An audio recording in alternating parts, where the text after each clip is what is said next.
Okay,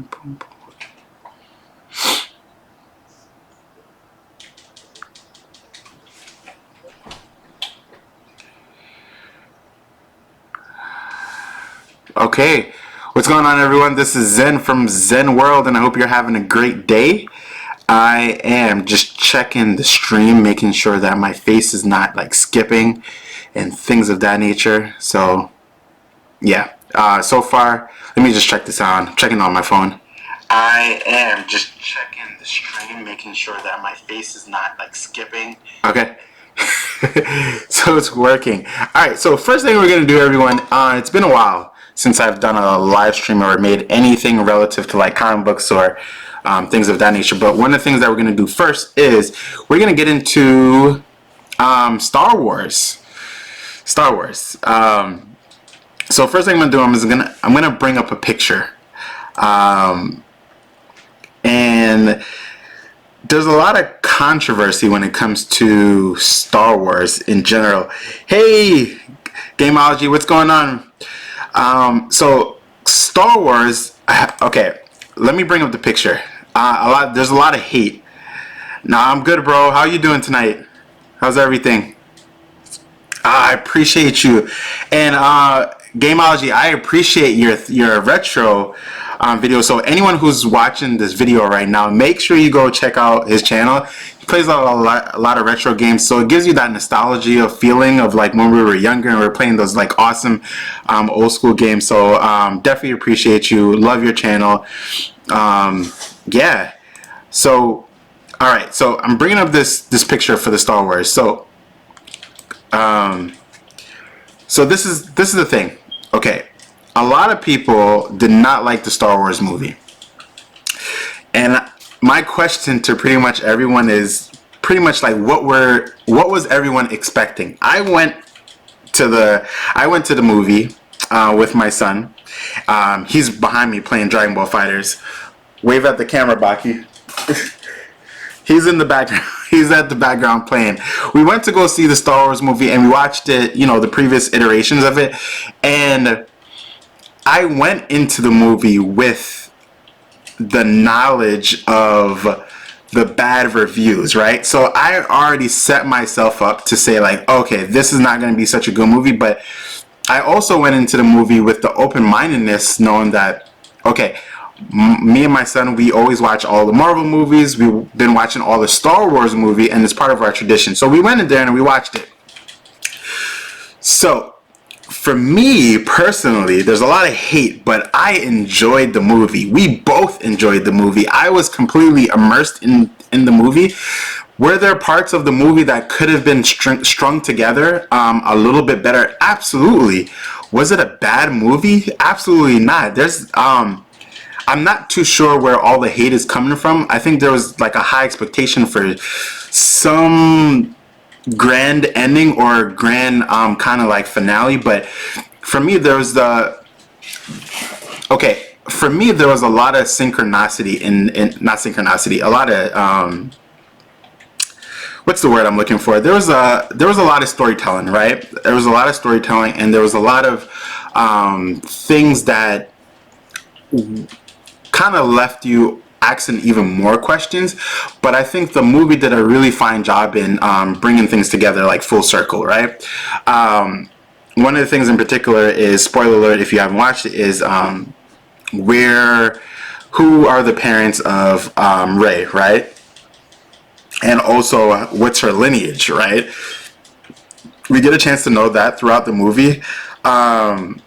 But some of the things that people have gripes about in the movie are just kind of like the relationship between Kylo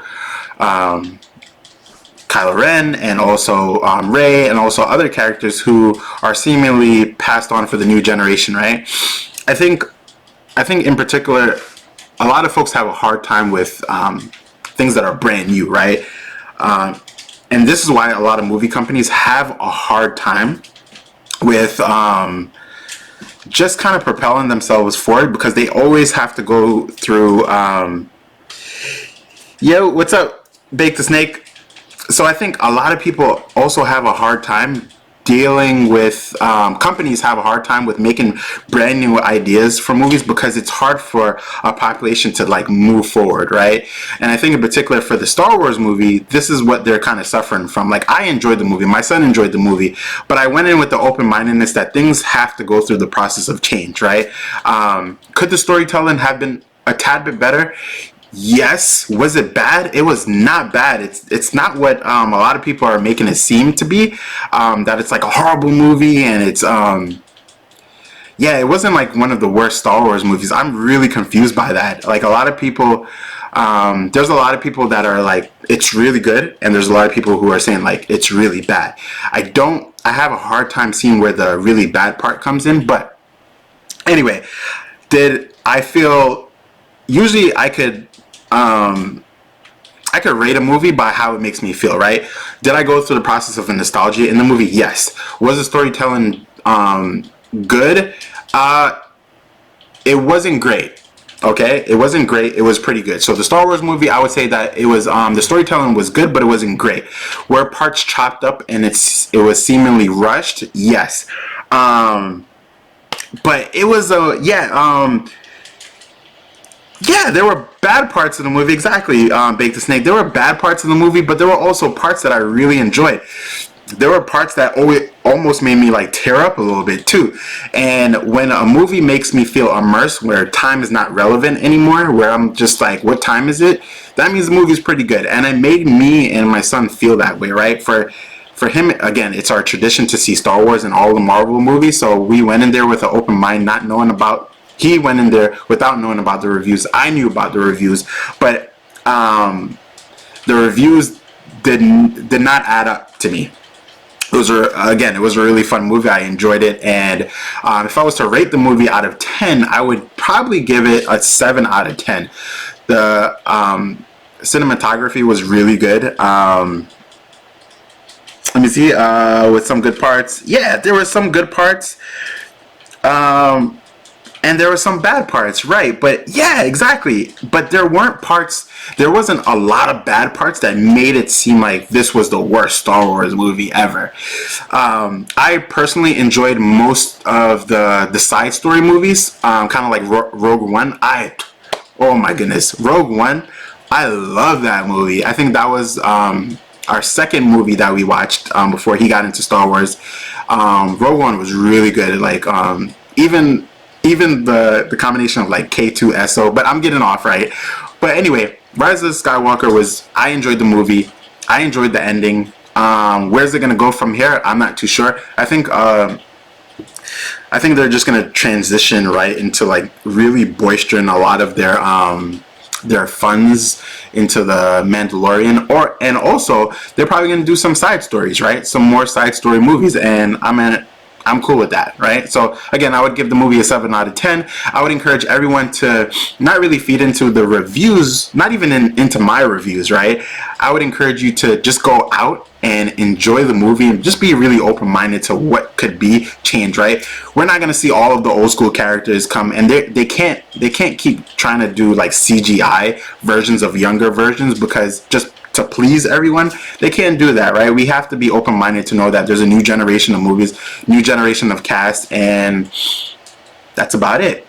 Yeah, I really love the ending. I love to see the what was it? The spoiler alert again. She gave back the sabers, right? And she had a yellow lightsaber. I think there's a lot of meaning. I think there's a lot of meaning to it that I have to like research and like go back into some of the comic books, but I'm going to do that. But anyway, that was just the first segment of this live stream. I'm going to get into my mega comic book haul / reviews. I'm going to do some reviews. If there's comic books that I have in this mega haul that I have not read, then I'm just going to pass on it and also leave it up to the chat, whoever comes in the chat at the time. Right now we have Bake the Snake, so shout out to you, my friend, and Gamingology. So we're gonna see. So I'm gonna start it off with Gotham City Monsters #3. I did not read Gotham City. Actually, hold on. Let me take off this Star Wars picture real quick. All right, here we go. I have not read this one. This is a 6 miniseries, but I enjoyed part 1 and part 2 a lot. It's just a quirky team composed of Yeah, a couple of Frankenstein. There's a couple of characters in it. Lady Clay and Killer Croc. I think there's a really quirky team, but when I say quirky, that's probably a bad word. Yo, Just a Rican, what's up? Oh, I see. Okay, let me go back to that. I see what you're saying. So Bake the Steak, not a fan of how she identified as a Skywalker. I 100% agree with you. I did not think that she was gonna say like, oh, when she asked like, what's your name, and then she said Skywalker, because I thought she should have said like Palpatine, right? But it's, you know, names are what you give the meaning to, right? So I think that she should have definitely said, oh, thank you, Just Rika, I know you like the Flash, so you know. But I definitely think that she should have gave the name Palpatine and gave it new meaning, right? That Palpatine doesn't have to be just evil, but whatever. You know, it's bittersweet, but again, I do agree with you, Bake the Snake, that she should not have said like Skywalker. Like, she's not a Skywalker, right? But I understand. Yeah. Or if she just said like Ray, my name is Ray, and then that's it, right? But anyway, so Gotham City Monsters, I haven't read this book, so I'm not too sure how it is, but I definitely read part 1 and part 2, and I definitely enjoyed it. So let's go on to the next book for this mega haul. Another book I did not read. There's a lot of books here, because if you look on my YouTube channel, there hasn't been a lot of comic book videos in a long time, but we're gonna fix that. So we have Spider-Man by J.J. Abrams and Henry Abrams. This is part 3. So I read number 1 and 2. I'm enjoying that story. But here's the thing: a lot of these books are starting to go towards the technological type of aspect of storytelling. What I mean by that, like the big bad is seemingly like technology, right? And that's where this book is going. I did not read this book, but that's where it's kind of heading, right? Where there's like artificial intelligence and like all these type of things. I think like a lot of books are going and heading in that direction. Okay, next book.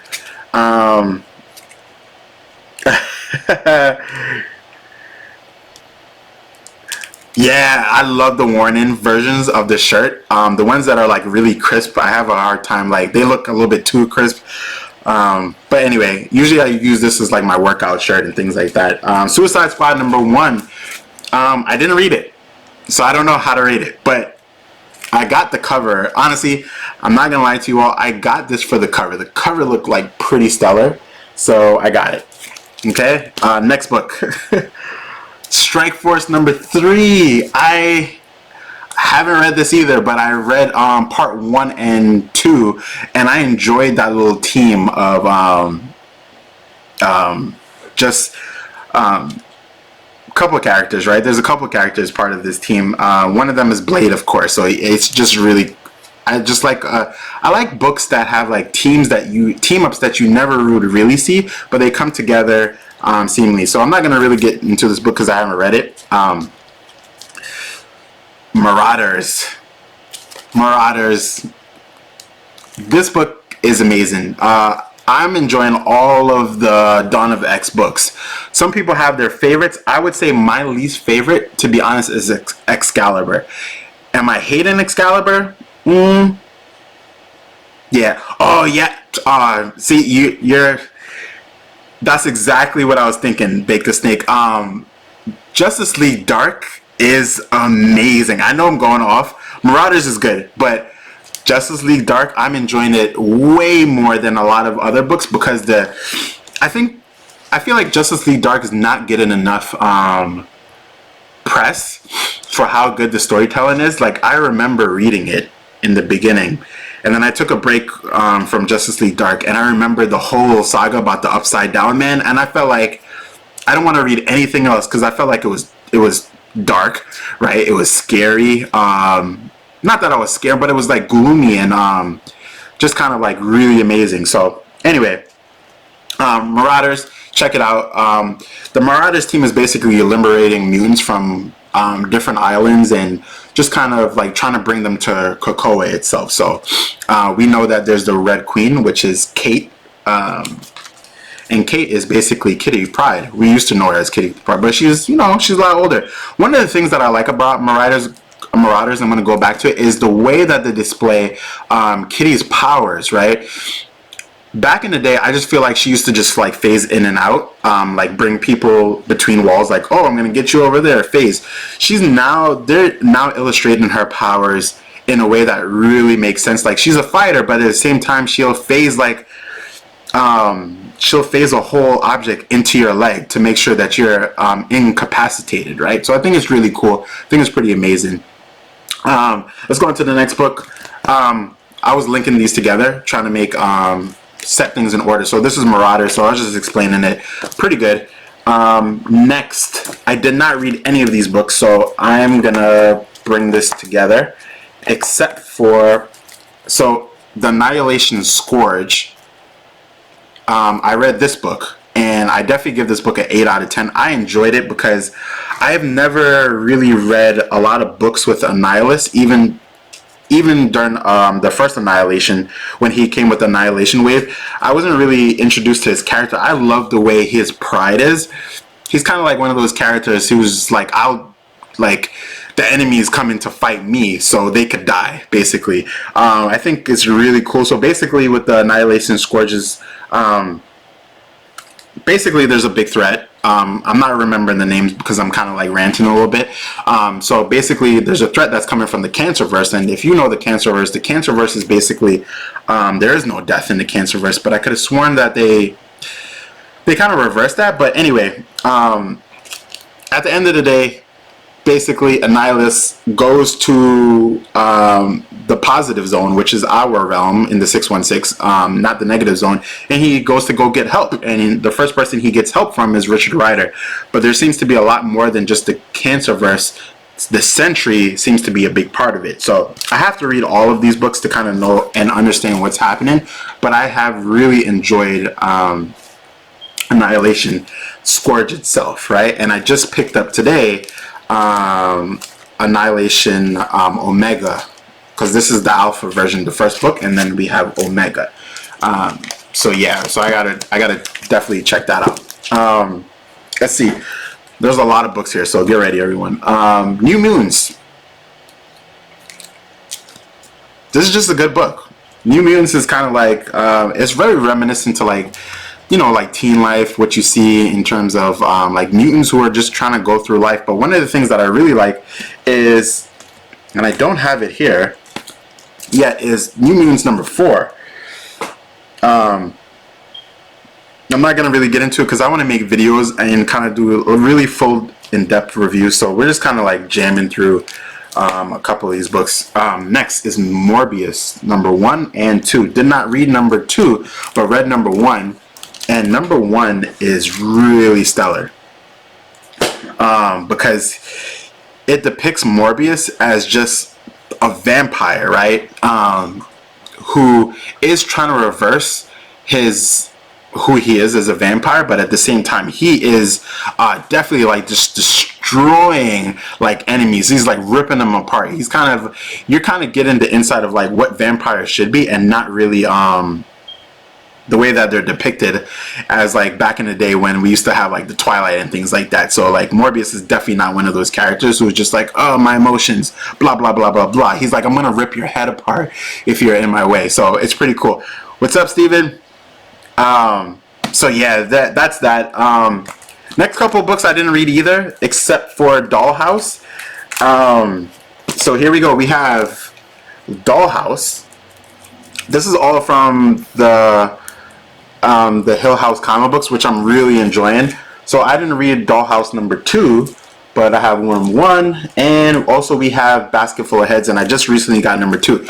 Really good. All of those books are, and again, I'm gonna do a more in-depth reviews. So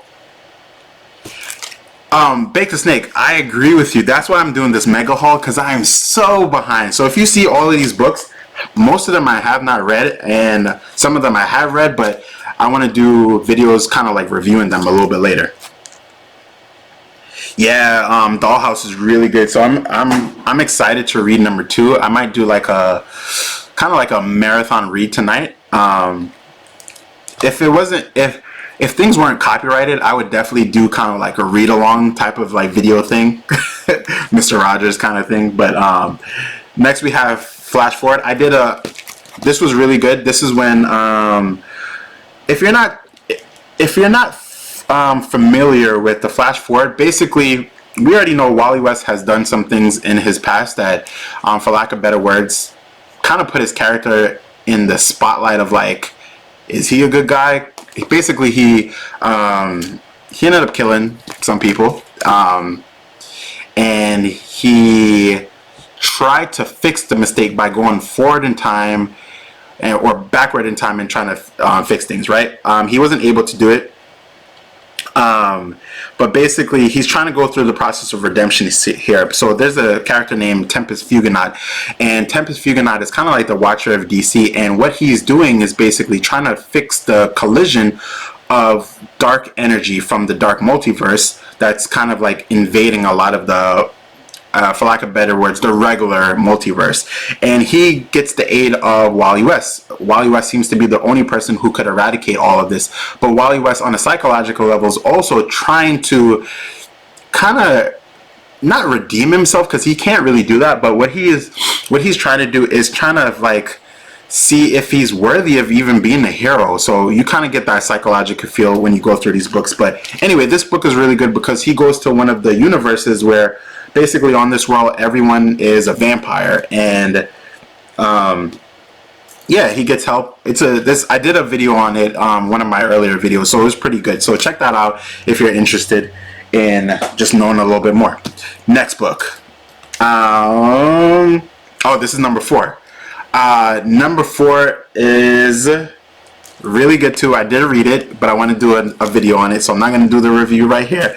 But yeah, it's a pretty good book. I'm enjoying it. The miniseries is almost done.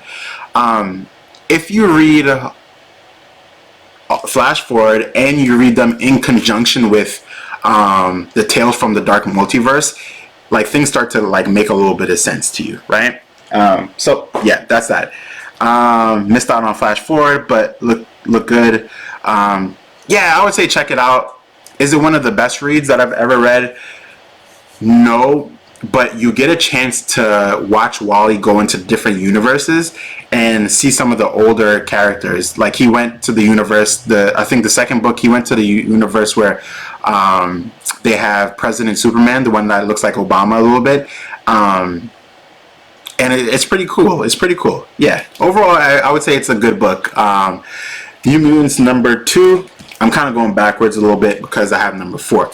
Number 4, this is what I want to get to. I'll kind of do a mini review. I'm going to open this up a little bit because I already said the stream was going to be a little bit long today, so I'm not going to try to rush it for the sake of rushing it. So we're going to open up this book. I don't have my gloves on, so calm down, everyone who is probably like, you're touching up your book, fingerprints. Basically, this book is with featuring some of the mutants that you didn't see in the previous New Mutants, or you haven't seen them in a long time. So, for example, I think like Boom Boom is in here. Beak is in here too. Now, for those of you who don't know Beak, he's a very obscure character. I'm gonna kind of I'm going through some of the pages right now so that you could see. Armor's in here too. I'm skipping pretty far. But basically, they go to get some information. Beak is a character who kind of like looks like a bird, right? He's one of the more obscure characters in terms of like mutation. So here's a picture of Beak right here, right? His powers are, he doesn't really have any powers. His mutation is what makes him a mutant in a sense. But one of the cool things about this book is that his dad is basically passing away, right?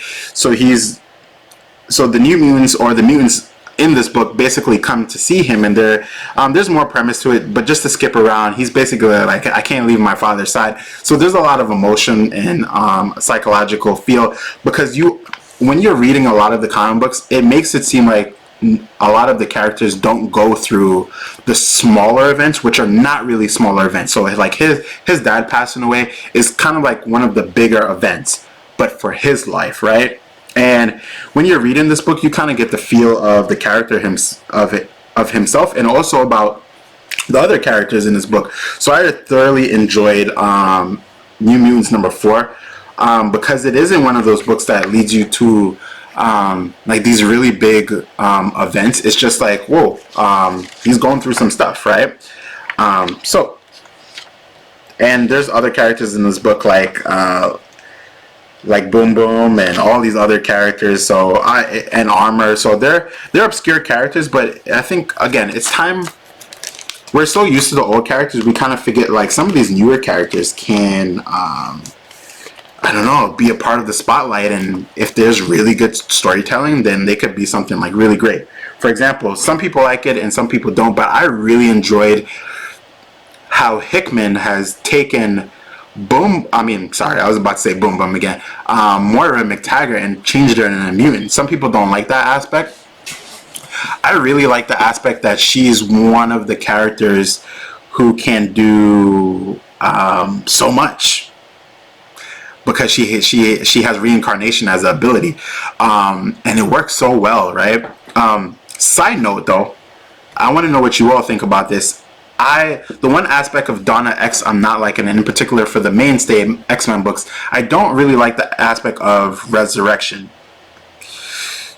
Oh, Animal Man, yeah. See, like all those characters, like if there's really good writing, they could be brought back in a way. The one person that everyone knows that I want to bring back, and a lot of people, I made a video because he's one of my favorite characters. I don't care what anyone says, is Forget Me Not. He's been seemingly part of the X-Men, but since his abilities is basically like a displacement, like people will not remember him if he's in the line of sight or anything like that, right? He's a really cool character, but I think if he's written really well, a lot of the events, they could say like, oh, he's the one who actually made them win this event, or X, Y, and Z. I don't know. But yeah, but one of the things I want to know what everyone thinks is the aspect of resurrection. I understand what Hickman was doing in the beginning, when he said that he didn't want death to be something that he saw that in previous book, death didn't really mean anything. So he wanted to make it seem like death doesn't really mean anything in these books too. So it's used in the process of like bringing back characters, right?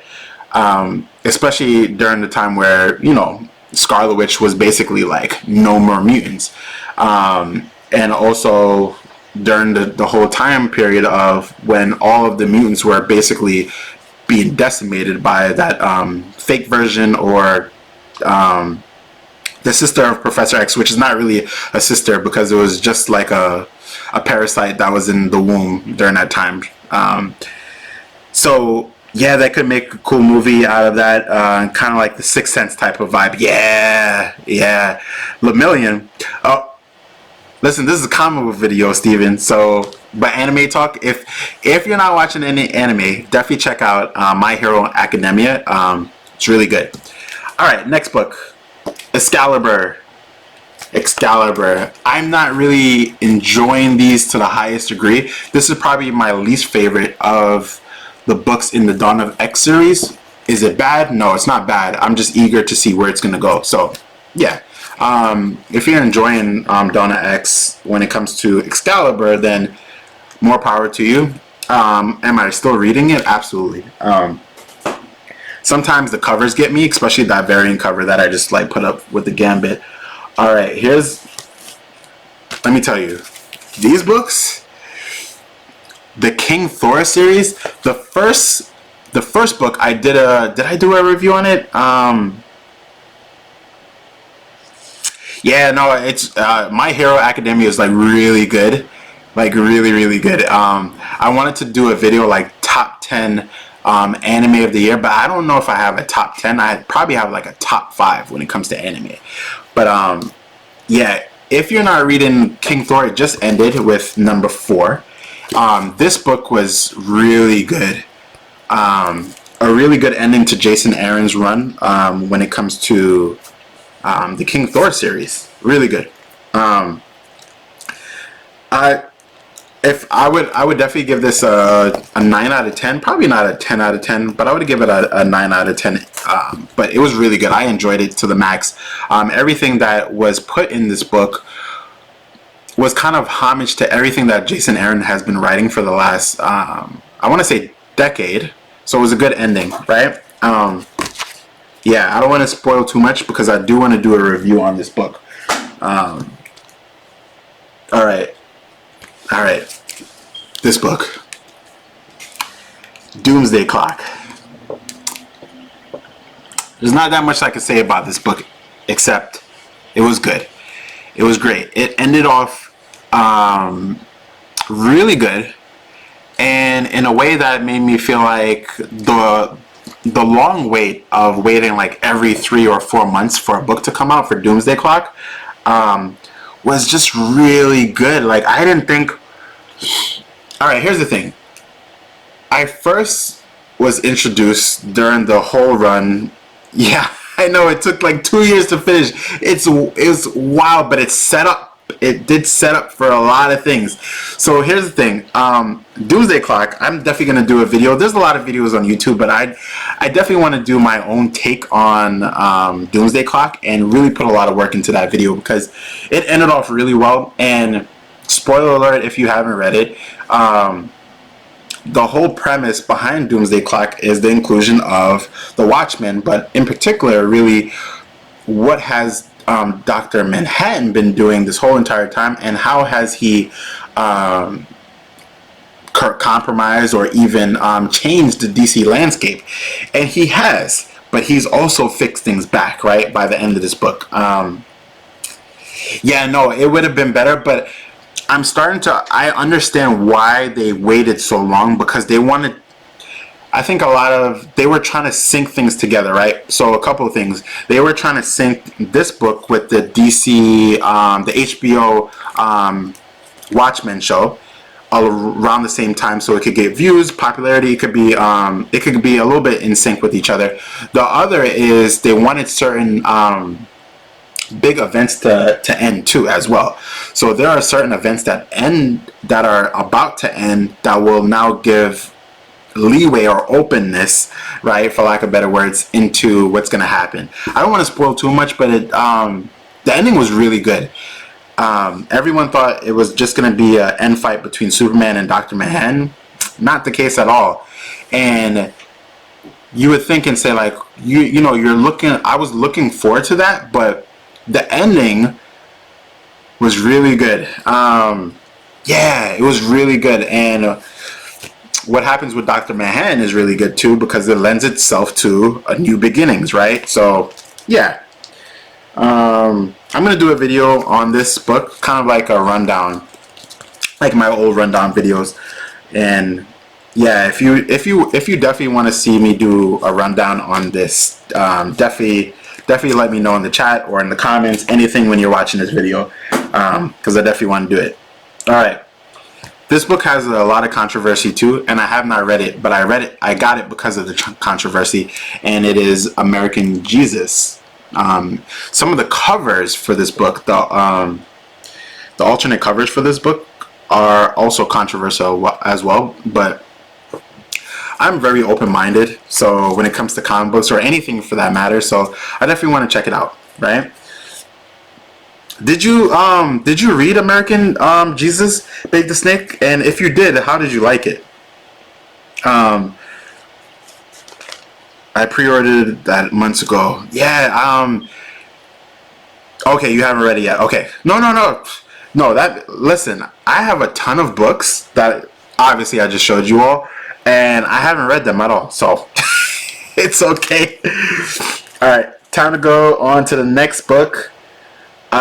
Incoming, another event that's happening. I did read this. It introduced a lot of characters. One of the characters, I don't remember his name, and I think he was introduced in a previous book. I think like 100. I think it's this character. Who is this? This is the Masked Rider.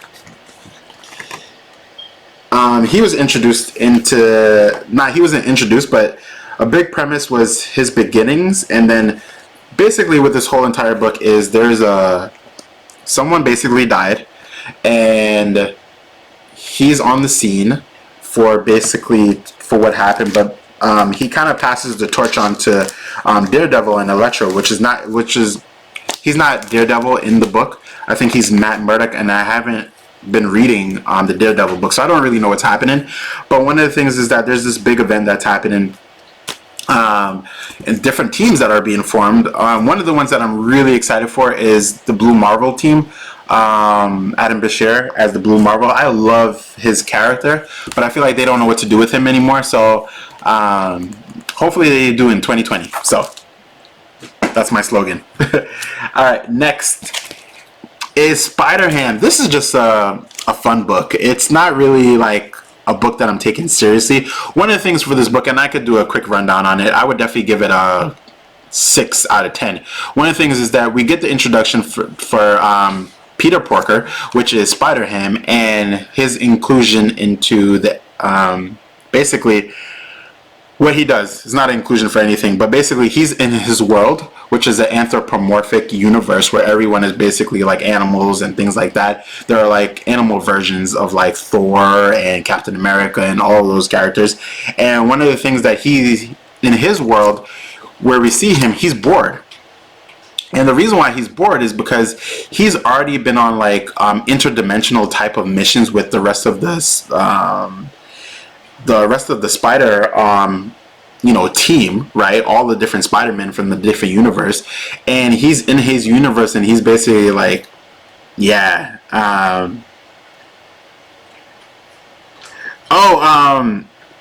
For Rise of Skywalker, I did a quick review, and I gave it a 7 out of 10. Is that what I said? Yeah, 7 out of 10.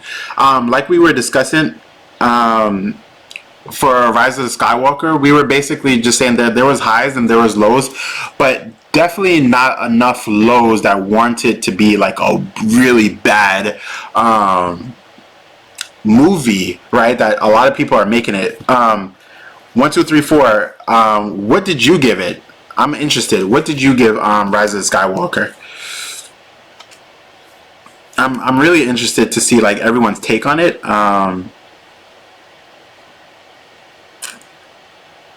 Oh, I see it. I hear it. Okay, that's fair. That's fair. So as a general film, 7 out of 10. I see that. Yes, I do see that. Yeah, because visuals were really good. Cinematography was good. Music was on point. So yeah, 7 out of 10 seems pretty fair. As a Star Wars fan, you said 6 out of 10.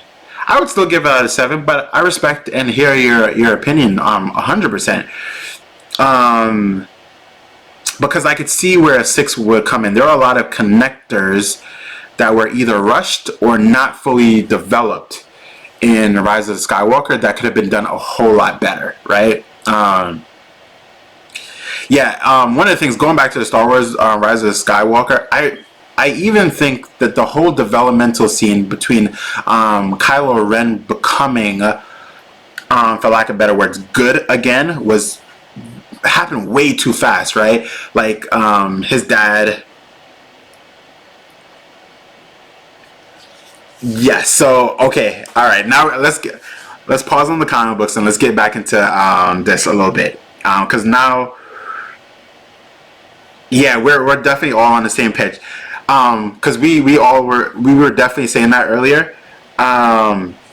So I did not like the inclusion of Palpatine coming back as the big overarching bad guy. And the reason for it is I feel like we were being introduced to all these brand new characters, right? Like Rey and things like that. I feel like him coming back as like an older big villain made everything that Darth Vader and the rest of them do seem kind of fruitless a little bit. Like the sacrifice that Darth Vader made for Luke, it made it seem like he did all of that and Darth Vader died, but him being the Sith Lord, and then I don't know, I just felt like that part. See, now you guys are bringing out things that are seemingly like I forgot, right? Yes, the prophets. Oh man. I feel like changing my score. I'm still gonna go with the 7 out of 10, but oh, what you're saying with the 6 out of 7 really makes sense. Star Wars was supposed to be about Skywalker and Anakin as the chosen one. Yeah. Oh man. Wow. Okay. Huh. Interesting. Okay. Yeah, because I do feel like for my son, right? He hasn't been introduced to the prior movies. Like I want to get him one, but it's a little bit hard for him to watch kind of like the old visual effects unless I get it in like 4K. But one of the things that for me in particular is that it seemed like there was a lot of background sacrifices that seemed to be like the mainstay characters like Anakin and also Anakin. What would have been like really great to me is if Anakin made some kind of cameo in the movie, right? And helped Kylo Ren. I know his dad came out, but his dad was just a psychological aspect of him coming back. But I don't know. Let me read the comments. If Anakin appeared as a Force ghost and defeated Palpatine, then then it would have been a 9 out of 10. Damn, I wrote my comment just that's because we were on the same page. I think like all of us, Bake the Snake and 1 2 3 4, we're all on the same page level. If Anakin had came back, but here's the thing: if Anakin, I would have wanted him to come back as a ghost version of Vader, even though I know that wouldn't have happened. But yeah, I don't know. You're right. You know, thinking about this, a lot could have happened. That's true, right? If they brought, but here's the thing, right? If Palpatine could come back, like I feel like anyone could come back, but they made it seem like, here's the thing, they made it seem like the technology. At first, when I first saw the movie, I thought that they had cloned Palpatine, and he somehow transferred his consciousness using the dark side of the Force into a new body. But then I saw all that technology that was holding him up in like that respiratory form, and it definitely made me think of the Tales from the Dark Multiverse when we saw Batman and Azazel or Arazel, I don't know, I'm pronouncing it, when he was like strung up. But oh, alright,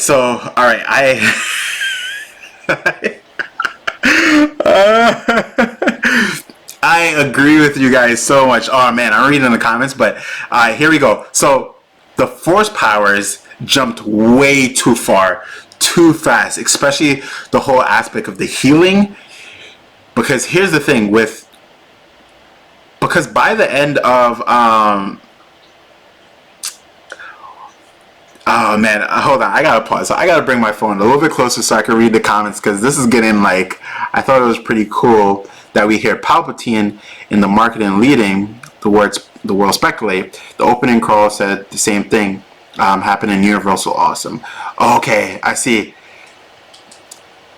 And what's going on, Aggressively Awesome? Relaxing. I'm reading your comments. Yeah, the Force powers were a little bit too.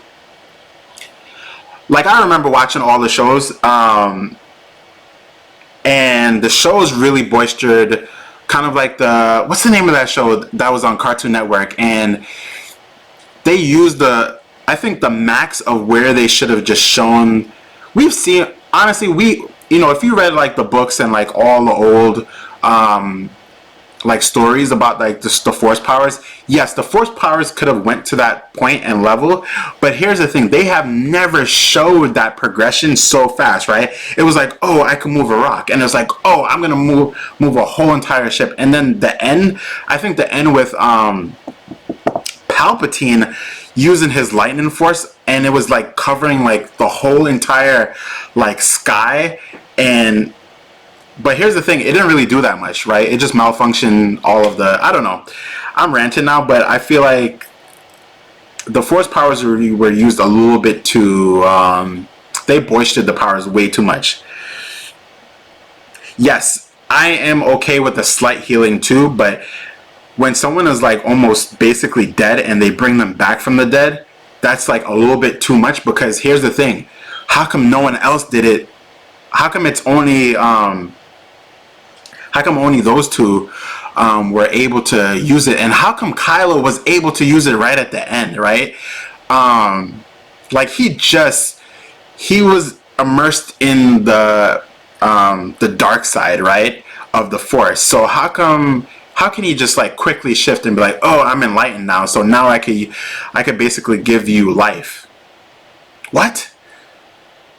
So guys, just bring back, they should have just brought back like Darth Vader, Anakin. They should bring back like all those characters who basically died. How come they couldn't, well, no, they couldn't have brought back Leia. Like, her death made a little bit of sense, but I also thought the aspect of her using, I think, okay, they fill that in, right? One of the things that I really did like about it is, at first I was like, how is Leia training basically Rey? But then they showed her scene of like her training and you know, Leia training. I thought that was really cool to see them training, because you always wish, like, you know, she's part and parcel to the Force as well as Luke. So it was really cool to see them training. You know, I did see the CGI for Leia's face, but I also thought, like, it gave me like that feeling, right? There were also parts of the movie that made me feel like, ugh, I feel that, like, the tears were like whelming up, right? Anakin turned after Palpatine shaked Windu, Vader redeemed while Palpatine shocked Luke, and Rey killing Palpatine. Yeah, I mean, I don't know. You know, you guys kind of like brought out a lot of thinking on my side, right? Like, things could have been done a whole lot differently in terms of the movie. So, yeah, I mean, I do agree with the 6 out of 10 though. Overall, as a movie, I'm leaning. You know, the 7 is good, but now I'm like thinking about all the plot. Leia should have died. Yes. Yes, I definitely agree with that. Not in this movie. She should have died before. I think they were fine, but they wanted to do something else. Leia was not happy with Rey taking the Skywalker name. Again, yeah,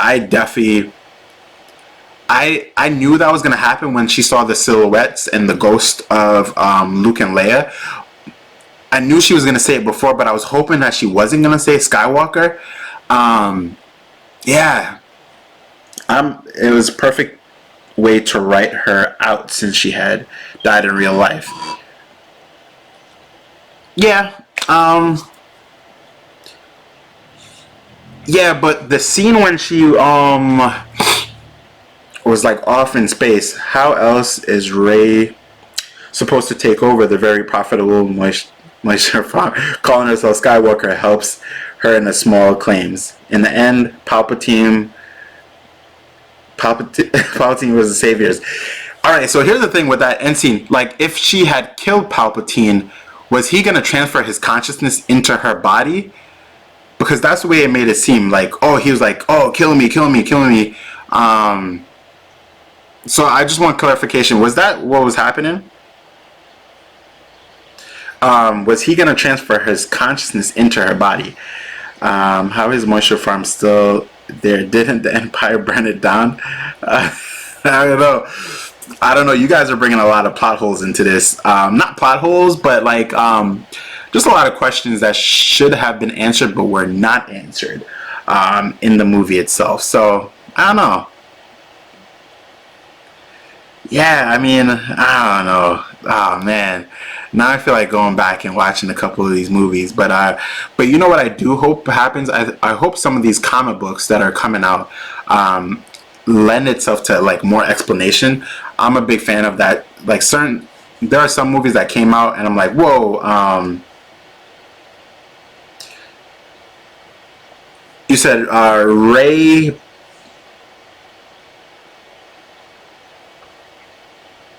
Rey Bird, Anakin.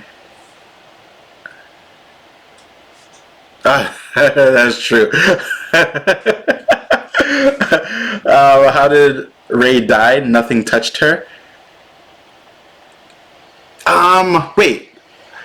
Rey did die. Oh, okay. I think she just like exhausted all of her force to the point where she had no more. I think that's all it was. Like she just exhausted like so much of her force power, because she was doing a couple things. She was making a connection with all the previous Jedi masters, and she was also trying to fight Palpatine at the same time. So I think that's what really like exhausted her life force, and it took Kylo to give his life force to then replenish or resurrect her own. That's all I saw from it. Oh, you saw it 6 times. I want to see it one. I want to see it again. I only saw it one time. The Knights. It's all right. So yes, I definitely agree. I don't even understand. He had the Knights of Ren, and they were horrible. I feel like that whole faction did not lend. I didn't like. I would have preferred it to be like 2 people, and they were like really good. And I feel like they weren't special at all. They were just like, I feel like he just made some mask for those characters, and there was like, who wants to be on my team? And they were like, let's go, right? And they all were beating him up at the end. Also, okay, here's the thing. Yeah, alright, it's not teleportation. Alright, so in the movie, there were times when they had the connection, both Rey and Kylo. Okay, cool. But there were also times when they were fighting in this kind of metaphysical stage, right? But then there were times where things from wherever on the physical field would then appear on his side, which would then theoretically mean like a mass, like a mass version of an item teleportation, right? So even when she transported, yeah, there was those scenes where I'm just like, whoa, the force power is like way too intense right now, because her teleporting, her like putting her the lightsaber back and then teleporting it to him, and then him using it against the Knights of Ren, and I'm like, what? So they could teleport items too? That's part of it? Like, I don't know. What do you guys think about that? Like, I thought that was a little bit extreme. Yes, to bring him back to life was extreme too, but teleporting items seemingly, I'm using the word teleport because I can't really think about another way to describe it. Where did the resources come from the final order? Yeah, 10,000 battleships? Who made those 10,000 battleships? They made it seem like, I don't know. You guys are really bringing out some stuff that are really making me think, but yeah, the aspect of like it was cool to see, right? All of those battleships that were coming, but it was like, why didn't he, like, it's not like they finally built those in that year, right? So how come they didn't go about the plan a lot earlier? It's a little bit confusing. How come Palpatine didn't decide to do all of that stuff like way earlier? You know what I mean? I don't know. You guys are making me really doubt you guys are making me doubt the movie's storytelling. Was Lando trying to do Mora's show Jedi, or A Sweet Home Alabama? All right, I thought the same thing. So at the end, I was like, when he was like, I could show you where he lived, there was a time period where they were looking at each other, and it didn't seem like a confirmation of like, yeah, let's go do this, let's go on that adventure. Which then I was like, oh, they could make another movie on this. But there was a time they were looking at each other for a little bit too long. I was like, this looks kind of like he's trying to get at her a little bit, right? Yeah, it was weird because I'm like, are they so? If they're gonna, like, I definitely didn't care about that character because she wasn't built up to pretty much anything, right? I guess it could be the story about, someone who goes into the stormtrooper role, and they were taken away through the process of like trafficking. But Yeah, again, if they're gonna make that on a Disney Plus as like a show, then I don't really think they're gonna do well with it at all. I felt like Rey and Kylo fought too much for no reason, and they were only lightsaber fights we see. Yeah, they were. I think they were just trying to build up to why they should be on a team at the end, but it wasn't. That part wasn't well done. I think there wasn't enough tension and enough. It's not like they played together as kids or something like that, where they knew each other for a really long time, and then all of a sudden they have this like connection with each other. I don't know. That part was always weird to me, that their connection wasn't really it wasn't really fostered well, right? At least the prequels had tons of memorable and diverse fights. All of the prequels were amazing. Rogue One was my favorite. I had so much feeling for K2SO, which was the droid. Like when he perished, like I'm not gonna lie to you all, a tear was dropping on my eye, because I was like, he's part of the team, and that movie was really good. It was pretty stellar. They definitely shafted Finn. How about doing? Finn was done so dirty. He was built up to be a character who I thought was going to be the successor to the Force, or whatever like that, or at least someone who was going to be part of, who's going to train, right, as a Padawan to, you know, gain understanding of the Force. I feel like his character was a little bit confusing, because in the beginning he was hyped up to be someone like a new Jedi or something like that, right? Then we found out that he wasn't. Okay, cool. And then in this movie he kept on talking about like, oh, I have something to tell you, Rey. And did he ever tell her what he was going to tell her? Because now I'm confused. Was he going to say like, I love you, or something like that?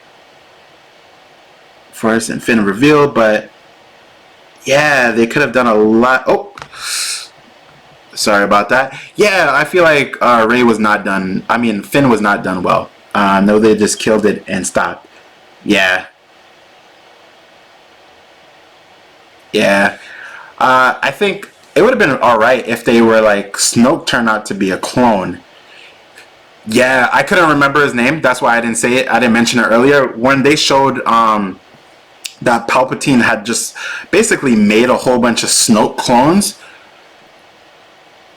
it's weird, because why would he make a whole bunch of clones of a character that seemed to be like mauled and went through fights? And I don't know, because then it lends a question that where was the original Snoke, or was he just kind of like created? Was he like something based on Sidious? I don't know. Felt like he was gonna say, I love you. I love you. But now people are saying after the movie he was gonna say, I'm force sensitive. Sorry doesn't count if you say it after the fact. Yeah. Yeah, I mean, it seemed like he was force sensitive the whole time, because he kept on saying like, I could feel it. But I feel like he just believed in the Force, so it lent itself to understand. Oh no, I 100% agree with you.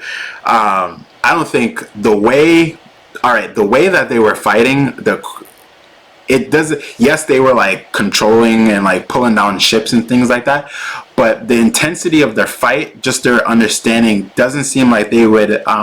Rey and Kylo would like beat anyone actually. No, I feel like Darth Maul would like destroy them.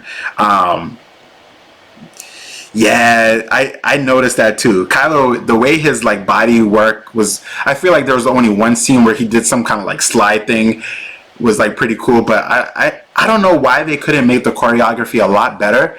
There are so many talented martial artists that could just kind of like play that role really quickly for like stunt doubles, and they can make the most immaculate versions of like saber battles. Like I know I could make a way better version. Like all these swords that you see behind, like they're not just for show. Like I train with them, and I'm not saying like I'm like a great actor, but my martial arts skills now, I don't know who I could be. I could probably be Finn, right? Something like that. Probably if I was a little bit darker, but I could be in the background, do some moves with the saber, and like, I don't know why they thought.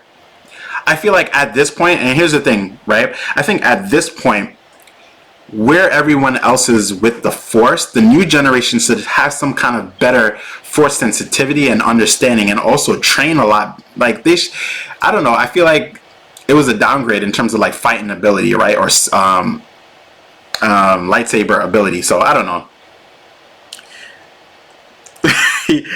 When fighting the knights, yes, yeah, RSP. You did see it. That's what I'm talking about. I think that was the only time his choreography looked like pretty good. I want to see an Asian Force user. The Jedi was based off samurai. Yeah, that would be really cool. Yeah, there's so much they could do. Like, even if you look at the different cultures, like if they were to like do Jedi versions that give homage to the different types of like martial arts, weapons-based martial arts, like they could do so much, right? But they didn't.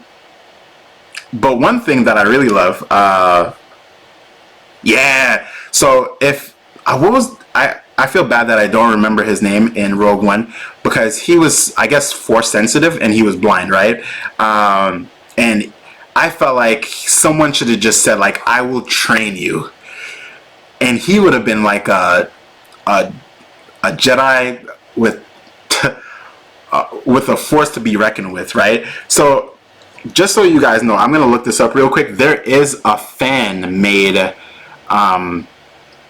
there's a fan made video, and they seem to be like some of the best ones I've ever like seen, right?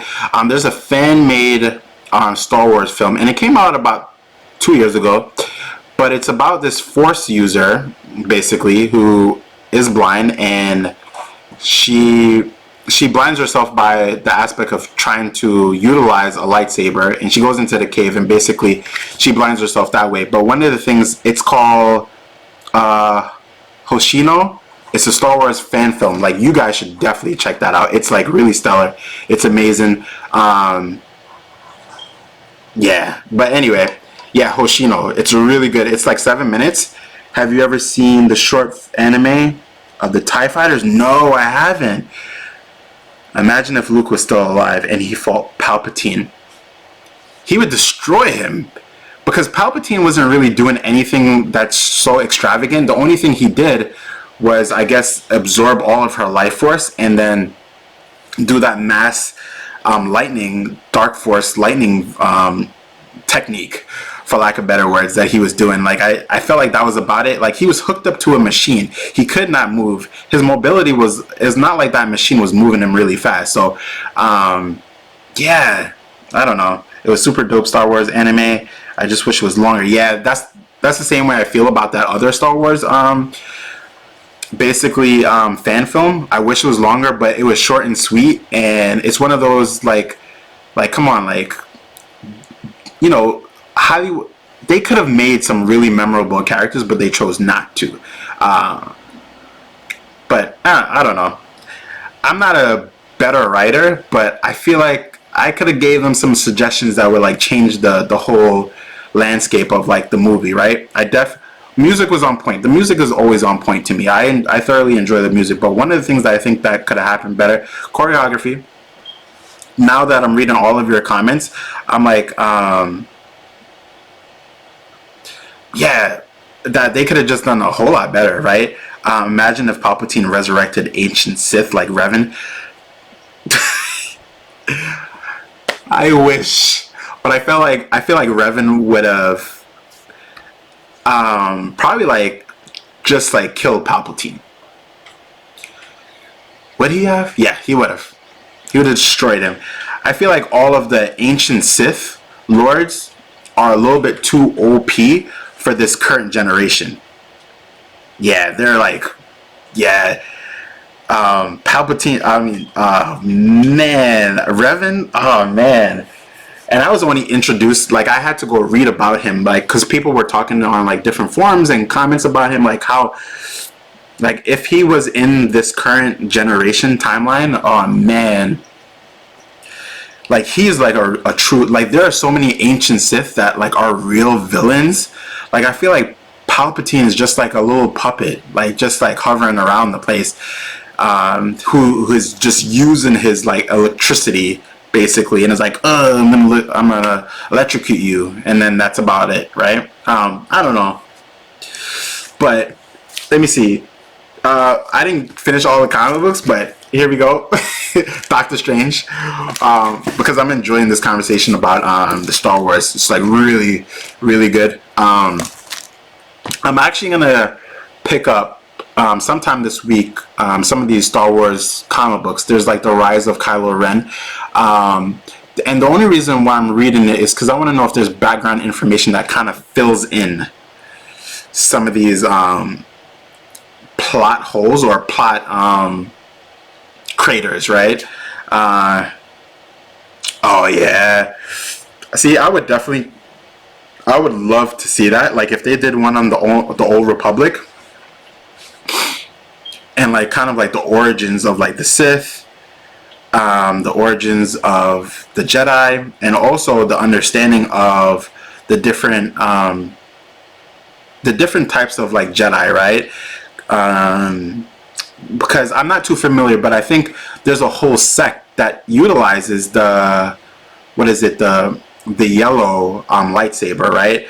But I do feel like them giving her that crystal, I don't know, is it that people or Force users who utilize that saber are part and parcel to the dark and also to the light side of the Force, right? Is that what it is? Correct me if I'm wrong. So yeah, I think Disney will definitely make it up. Was Rey supposed to be the first Grey Jedi? Yeah, that's what it is, right? A Grey Jedi. So here's the thing: were all of the Grey Jedi represented non-canon then? Or is it? So if they were all non-canon, then I would assume that she would be the first one who is part and parcel to like both sides of the Force.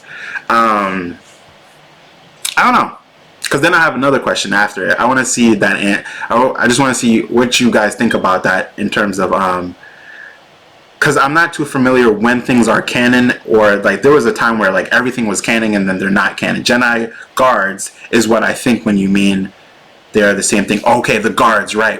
Because I was watching a video not too long ago. Because the guards are kind of like the FBI. Okay, the Jedi Sentinels. Yes. They're the ones who are kind of like, not like the FBI, but kind of like Secret Service of the Force. But I don't know. Maybe I'm wrong in saying that. I don't know. But my question to all of you is, I'm gonna yeah, my question is, where do you think the series will go after this? Now, of course, we're probably gonna get some side story movies, which is I'm fine with totally, but where do you think the continuity will go after this, right? I kind of don't want to see Rey again. I don't want to see her again. I definitely don't want to see a Palpatine come again. And I don't want to see like a new, Darth Jar Jar. I seen this meme. It wasn't a meme. I think it was just like a picture where they did like a Darth version of Jar Jar, and it looked really good, right? It looked like his eyes were like super red. He had like scars and like, I don't know. It looked really cool. I don't know. I can't really see where the future of Star Wars will go after, unless there's like the new kids on the block type of thing, right? Kind of going through the process of learning the Force and all of that. I think it will be like redone again. I think we're done with Rey and all these new characters. If not, I like to see more Finn, because a Force user may be having a good find or hunting down Rey for turning. I see.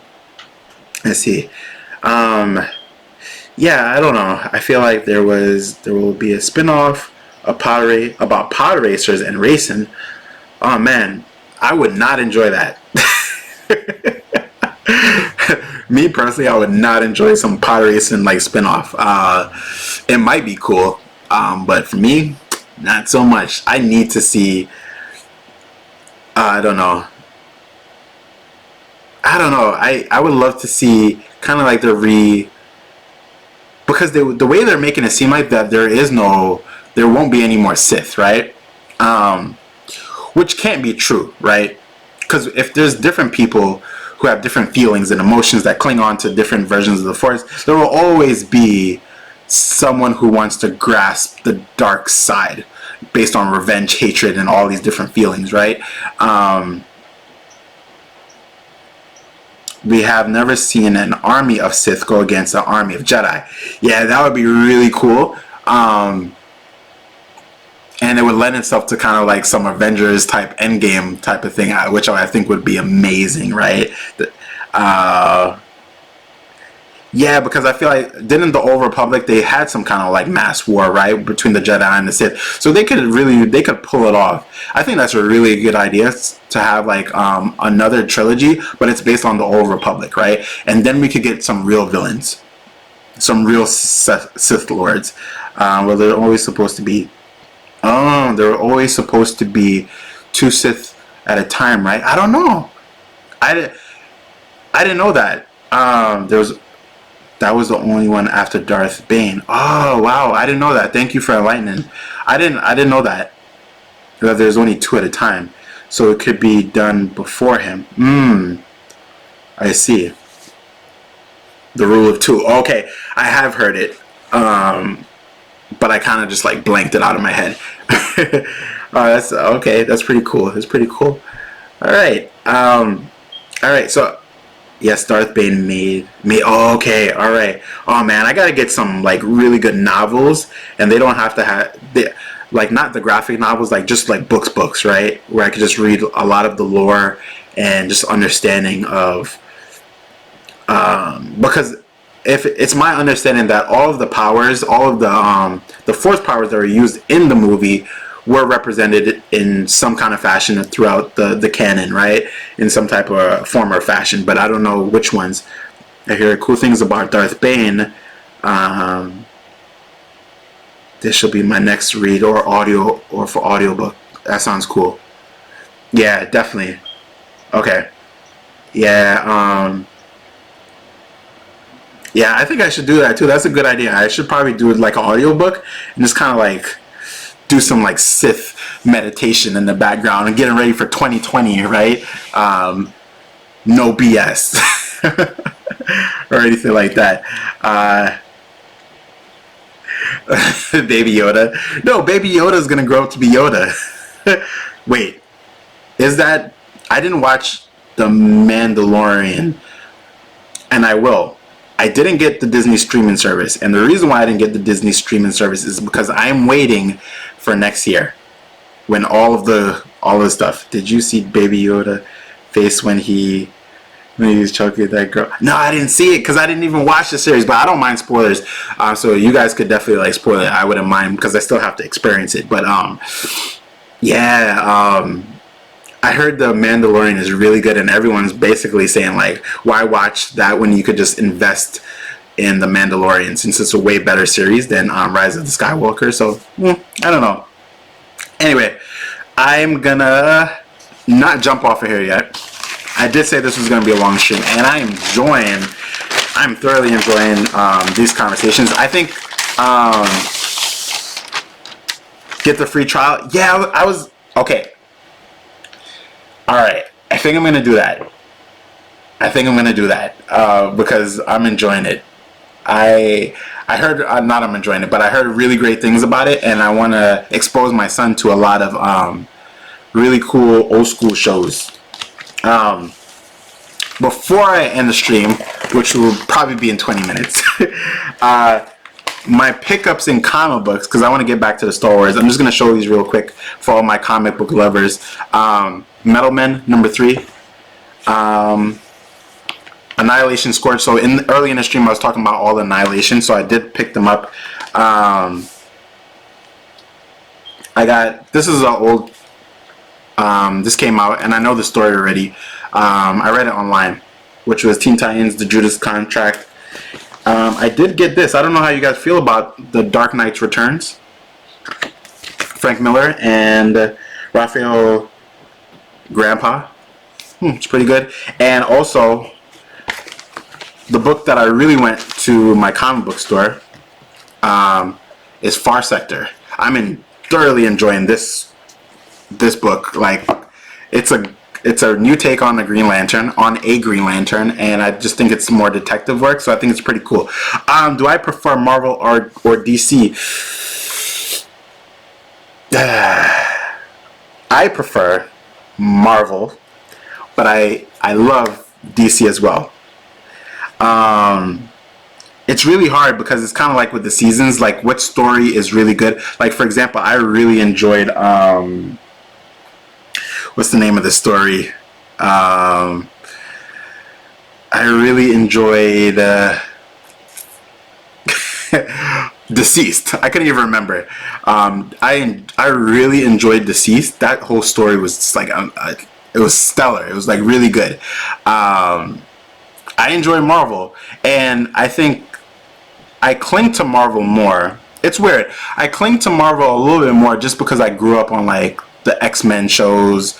But when my first introduction to comic books and also characters were through DC. So I don't know. It's hard. I'm not really good at saying like which one I love more, because now that I'm saying it out loud, I don't know. I love both of them.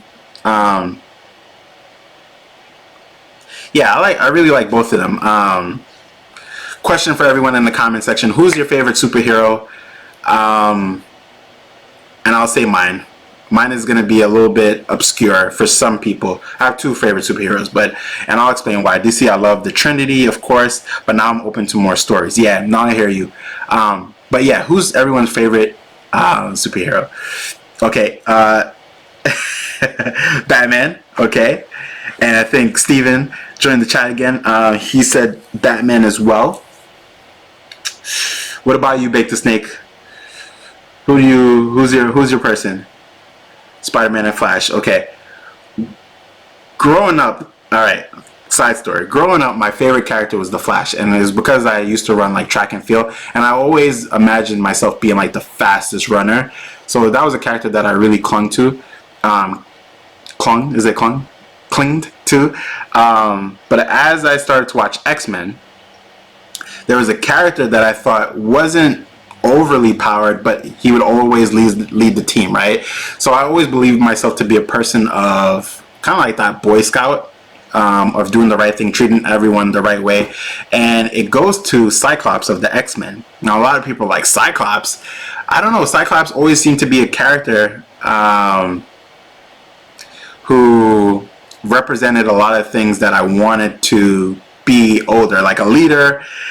A leader of people, leading them in the right ways, doing things for the right reasons, and going through the process of challenge by change in order to be a better person. So yeah, Cyclops has always been my person, and I think as I started to get older, it started to transform. I still love Cyclops, right, as my favorite character, but then then they start to write him differently. He's back as like the Cyclops that I know now in the current Dawn of X stories. But then for a long time, like my favorite superhero was Superman. And it wasn't because of the powers.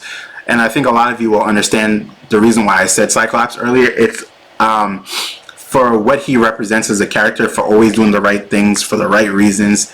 Not being pushed over or pushed to the edge to do something that is seemingly bad to compromise something that's good, right? So I always promise myself to be a Zen person, right? And to instill that onto my son. Like, there's a lot of things that are wrong, but you can't compromise doing the right thing so that there's a better outcome. So if someone asked me this question, I still don't have the answer to this question, so I want to know what you guys think.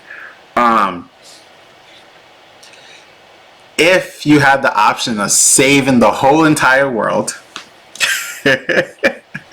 but you had to sacrifice one person, what would you do? So this is kind of like a Superman, I always say a Superman Cyclops dilemma.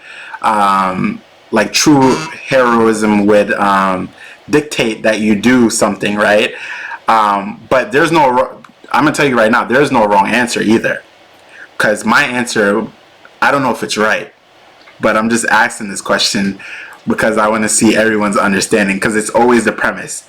The needs of the many. Yes, okay, got it. Okay. So kill someone or the whole world dies.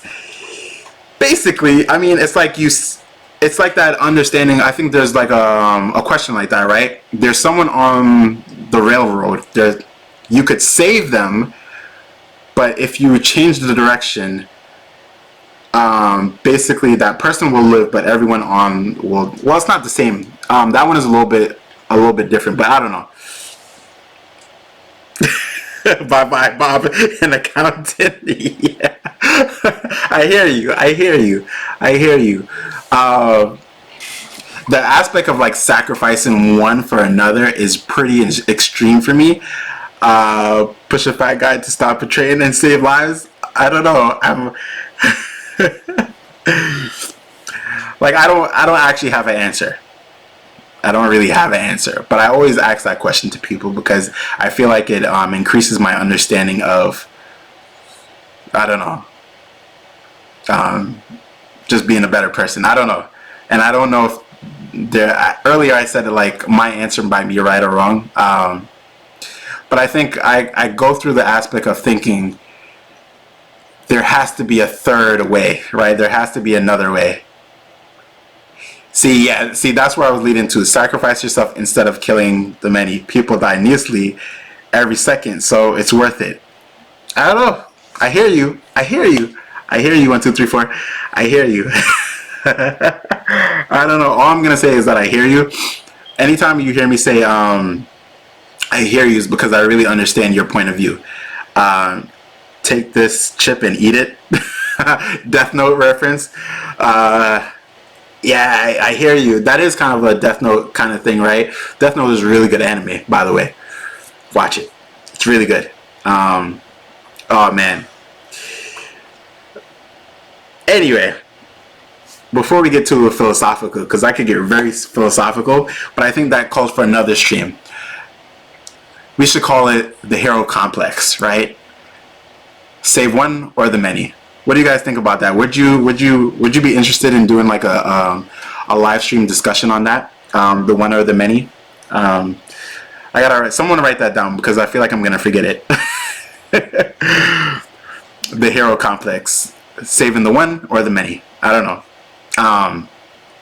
We could get into like hero philosophy and things of that nature. See if we could sway each other's opinions on who's a better hero too, based on like Marvel or DC, or end your own life after so you don't have to live with the guilt. Oh no, man, no, I definitely wouldn't do that one. I definitely wouldn't end my life so I wouldn't have to deal with it, because number one, it would hurt. Number two, man, that's a cop out. That's like an ultimate cop out. I wouldn't do that. But yes, but that would be like the third. I guess that would be the third option in that scenario, right? Like, do I save one or the many, or actually, not chill. I'm out. No, I don't know. But if you don't kill someone, you end your own life anyway. No, so okay, I see what you mean. Oh, I see. Because in that first iteration, I said if it's either you save one or everyone basically dies, right? That would include yourself technically.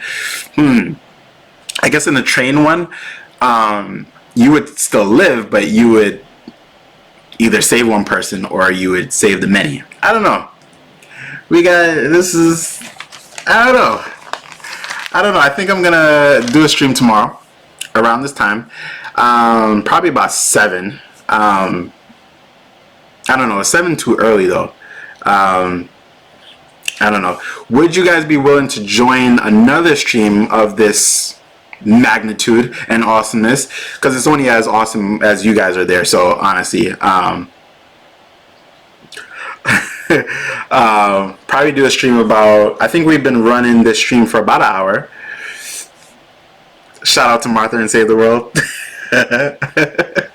Word. Yeah, I was thinking about doing another stream tomorrow. The topic could be that, or it could be a multitude of topics, because we were just talking on this stream, and I had a really fun time talking about Star Wars. Thanks everyone for swaying my opinions on Star Wars in terms of storytelling, right? Not in terms of like the movie. The movie was a 7, but 6 in terms of the storytelling, if not a little bit lower. Because after hearing some of the comments and reading some of the more comments, I don't know. Okay, superhero matchups. When you say matchups, what do you mean? Like team-ups, or do you mean like versus? Because if you mean versus, that was one of the New Year kind of live stream videos that I want to do. Sure, man, Star Wars is always fun to talk about. Yeah, no, I really had a good time talking about it, the Star Wars. And also I want to definitely read a little bit. Oh, versus. Oh, let's go. Yeah, so I was going to wait till the new year to do the versus videos, but forget it. Let's do a versus video tomorrow, and we'll do a Marvel versus DC, which, by the way, this gives hints into something that could lead into a future Marvel versus DC, a big, huge event. So that's why I said go read Doomsday Clock, and which is also why I said it was worth the wait. But anyway, I'm gonna hop off of this right now. Again, shout out to everyone who joined the stream. This is a really good stream. If you're enjoying my content, drop a like, subscribe, hit the notification bell, tell other people so they could join tomorrow too. I'm gonna come on about 7 o'clock. 7 o'clock. I'll do a stream, do a versus, and yeah, we could really like jam out and like talk about these versus battles. And you know what? It's not gonna be a planned versus, so I'm not gonna say like, oh, Superman versus someone. I'm not gonna do that. We're just gonna have like an organic discussion. I will start it off tomorrow with like a good versus, but you know, I'm not gonna really like call the title. I might say Marvel versus DC episode 1. let's chat, right?